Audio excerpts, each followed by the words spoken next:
Dalam narasinya, Santo Lukas itu menulis bahwa sesudah dibaptis, Yesus dibawa oleh Roh Kudus ke padang gurun untuk dicobai, dan setelahnya dia tampil di hadapan umum untuk pertama kalinya.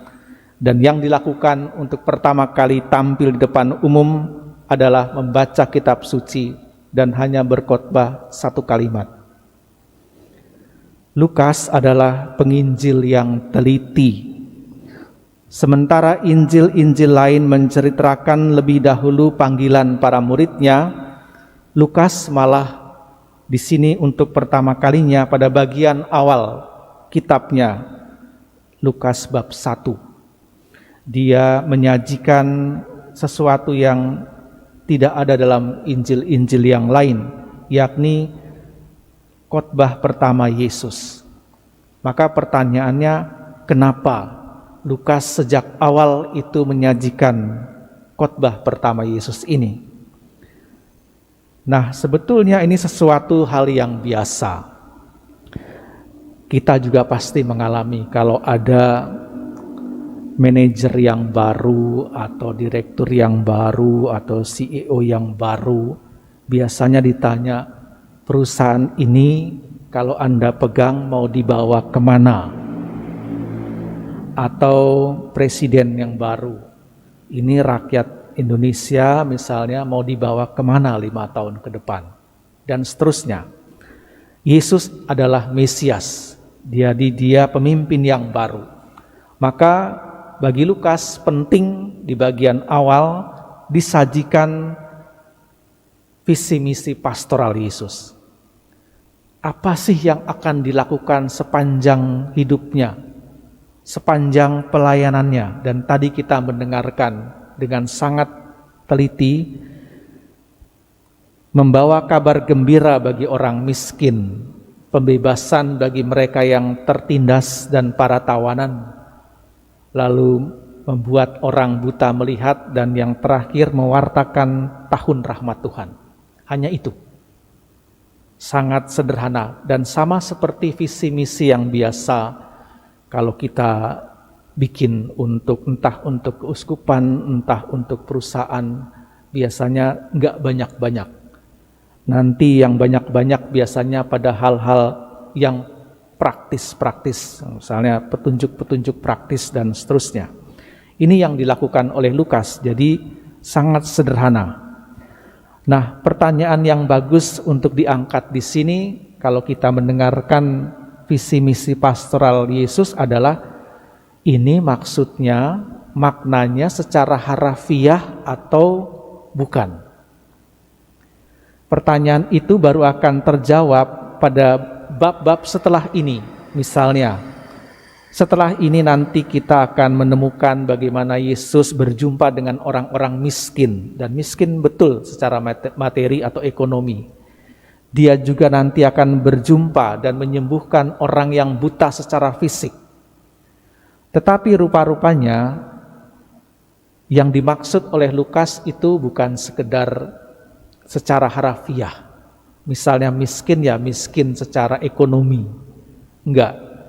Nanti lambat laun kita akan melihat ternyata miskin itu bukan hanya dalam arti itu. Misalnya miskin secara rohani. Miskin, misalnya berbahagialah orang yang miskin. Itu miskin bukan hanya secara fisik atau secara ekonomi, tetapi secara rohani.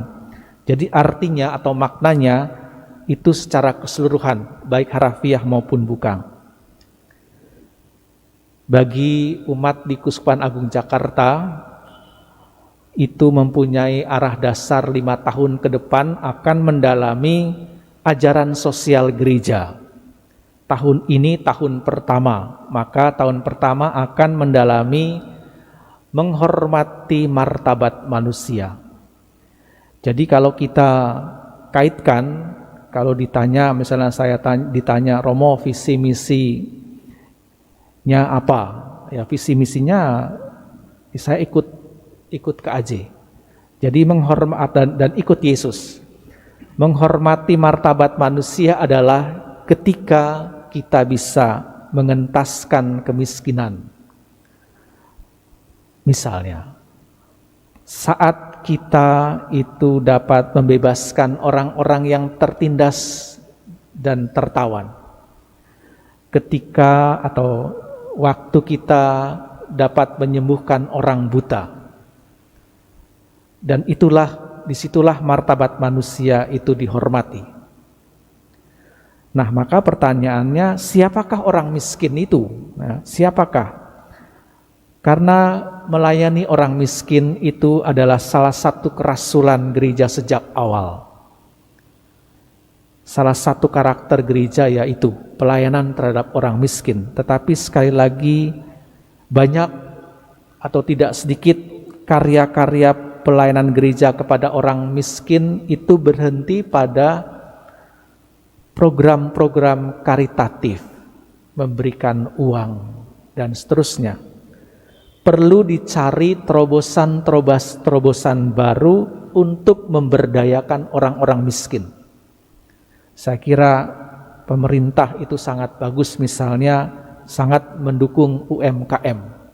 Itu sangat sederhana, tetapi bagi saya itu memberdayakan orang miskin, bukan hanya karitatif semata-mata. Demikian juga siapakah para tawanan dan mereka yang tertindas di masa kini. Di zaman teknologi komunikasi saat seperti ini adalah mereka yang tertindas bagi saya adalah orang-orang muda.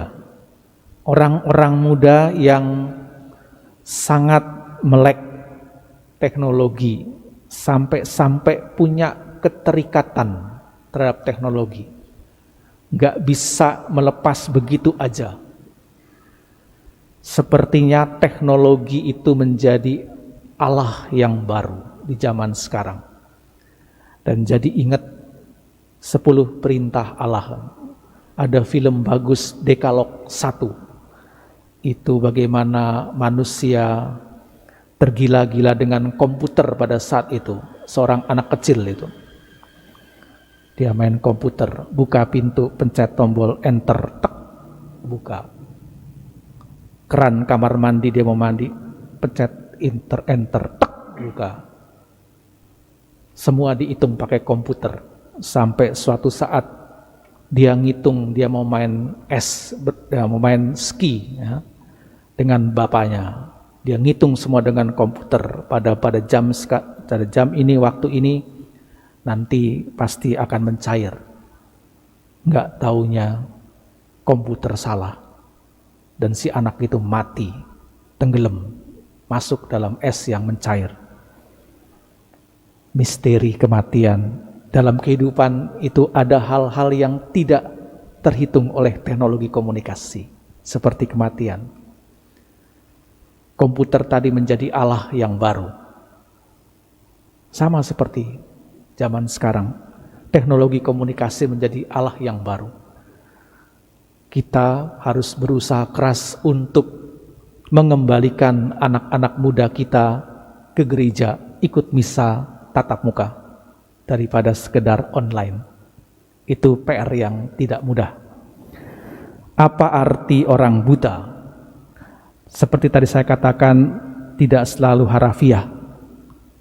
Orang buta adalah orang-orang yang tidak melihat di dalam kemanusiaannya itu ada Allah. Orang buta adalah orang-orang yang pada masa kini tidak melihat dalam keindahan alam itu Allah hadir. Oleh karena itu, ajaran sosial gereja itu mengedepankan juga pada tahun terakhir bagaimana kita diajak untuk memperhatikan alam ciptaan. Maka kita perlu menggerakkan sesama, membuat supaya manusia hidup layak dan alam semesta itu lebih baik lagi.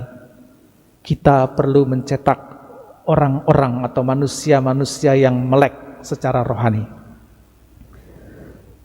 Sesudah membacakan nas dari Yesaya, lalu Yesus berkhotbah. Khotbahnya singkat sekali. Hari ini genaplah nas sewaktu kamu mendengar. Dan ungkapan hari ini bagi Lukas si penginjil sangat penting. Dalam seluruh Injilnya ada 12 kali ungkapan hari ini. Sedangkan pada Injil yang lain kurang dari itu. Hari ini telah lahir Juru Selamat. Hari ini keselamatan datang di rumah Sakeus. Hari ini dan seterusnya. Bagi Lukas, hari ini adalah saat perubahan yang radikal. Maka hari ini adalah perubahan yang dibawa melalui perjumpaan dengan Yesus yang hadir dalam diri orang yang lebih membutuhkan.